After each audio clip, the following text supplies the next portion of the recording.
Assalamualaikum, halo.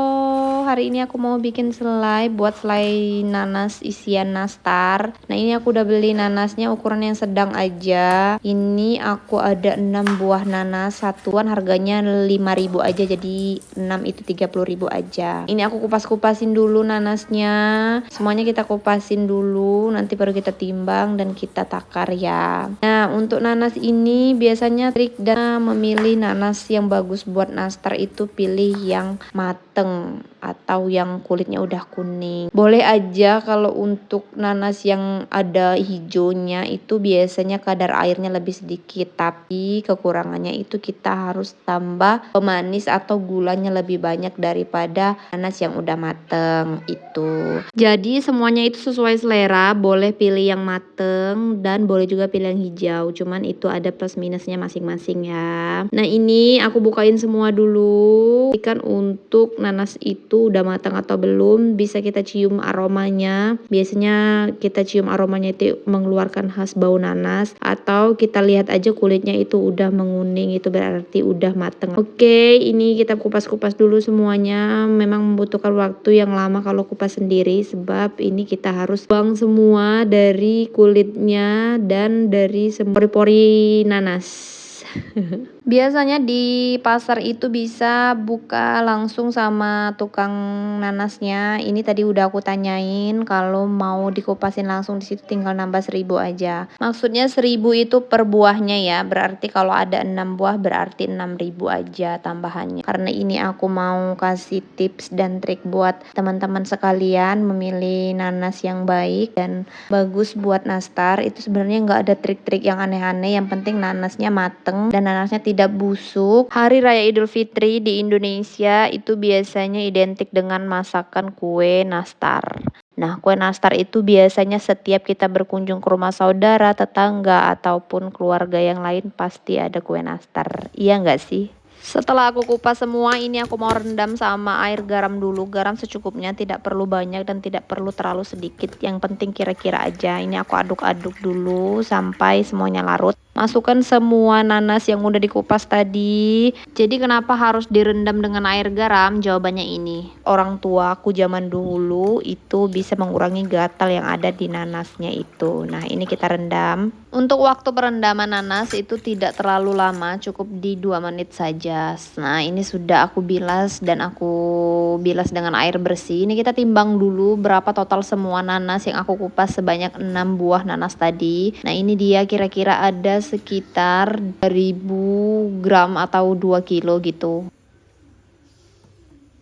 Nah, kita potong-potong semuanya. Ini aku potong semua nanas. Jadi nanasnya itu aku ambil semua, sampai bonggol nanasnya juga tetap aku ambil. Jadi semuanya tidak ada yang aku buang. Boleh saja mau dibuang batang nanasnya atau bonggol nanasnya itu boleh dibuang, tapi sesuai selera. Sesuai selera aja, yang penting ketika di blender atau diparut itu semuanya benar-benar hancur, tidak meninggalkan bonggol atau pori-pori atau kulit nanasnya.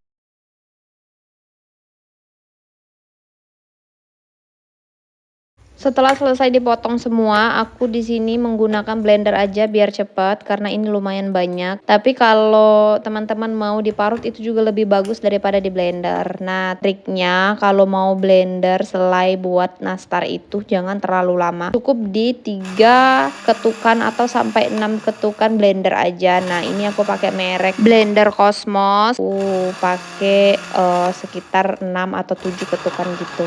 Nah, jangan lupa ditambahkan air sedikit supaya bisa hancur nanasnya ketika di blender. Setelah semua di blender, ini aku saring dulu pakai saringan biasa aja, bukan saringan yang rapat-rapat kayak saringan kelapa itu. Nah, aku masukin semua. Yang penting airnya terpisah walaupun tidak banyak. Nah, ini aku aduk-aduk sebentar. Nah, ini dia dapat airnya. Kita masak pertama itu masak airnya dulu sampai menyusut semuanya. Kita masukkan semua air nanas yang udah kita saring tadi. Itu kenapa kita masak dulu air nanasnya, supaya tidak terlalu lama memakan waktu untuk memasak selai nanas dan juga tidak terlalu rekan letupan-letupan air nanasnya ya. Nah, ini kalau dirasa sudah menyusut air nanasnya, kita tambahkan saja nanasnya, semuanya kita masukin.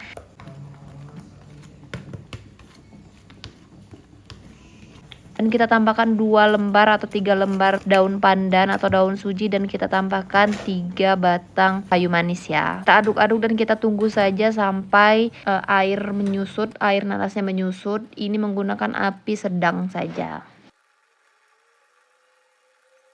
Nah, ini dia perbedaannya jika airnya dimasak duluan, itu tidak terlalu banyak letupan-letupan yang keluar dan otomatis airnya sudah berkurang di awal yang udah kita masak. Jadi sesuai selera aja, karena untuk menghemat waktu kita masak dulu airnya, baru kita campurkan nanasnya ketika airnya sudah menyusut. Nah, ini airnya sudah menyusut, kita tambahkan gula pasir sebanyak, di sini aku pakai 250 sampai 300 gram, sesuai selera aja, karena kenapa? Sesuai dengan kematangan nanas yang kita masak. Ada sebagian nanas yang mateng semua tapi masih meninggalkan rasa yang asam lumayan. Jadi kita tambahkan gula sesuai selera, apakah manisnya sudah cukup atau memang menginginkan selai yang agak asam. Nah, ini aku tambahin lagi 50 gram, jadi total 300 gram ya. Lalu untuk alasan kenapa gula pasir ditambahkan ketika air sudah menyusut atau selai sudah mulai sedikit mengering, itu alasannya karena gula pasir itu mengeluarkan air kembali, jadi kita masukkan ketika saat airnya sudah mau menyusut. Nah, ini kita aduk-aduk, memang membutuhkan proses yang lama, tapi kalau dibandingkan dengan air dan nanasnya dicampur bersamaan, ini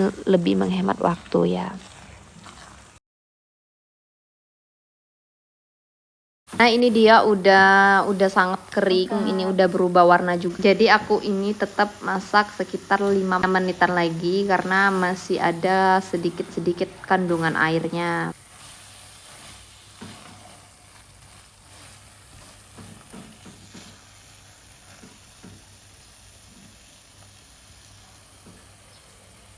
Tara, ini udah jadi selai nastar ala aku. Tuh, udah kering. Jadi di sini aku akan membentuk bulatan-bulatan selainya. Nah, ini aku menggunakan sendok, jadi nggak susah lagi. Ini kurang tahu ini ukurannya berapa, yang penting sendok yang kira-kira lumayan buat kita mempulun selainya.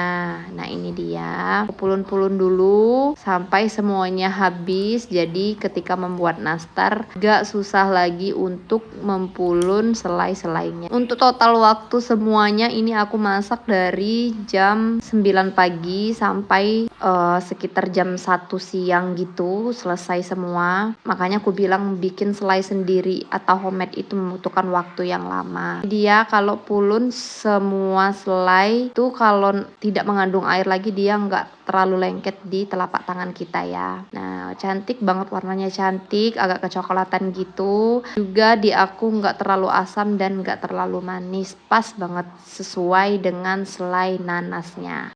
Simak terus video aku, nanti setelah video ini akan ada resep nastarnya. Ini setelah video ini akan aku bagikan resep nastar yang enak, yang creamy dan lumer ya, dan pastinya mudah dan gampang banget dibuat.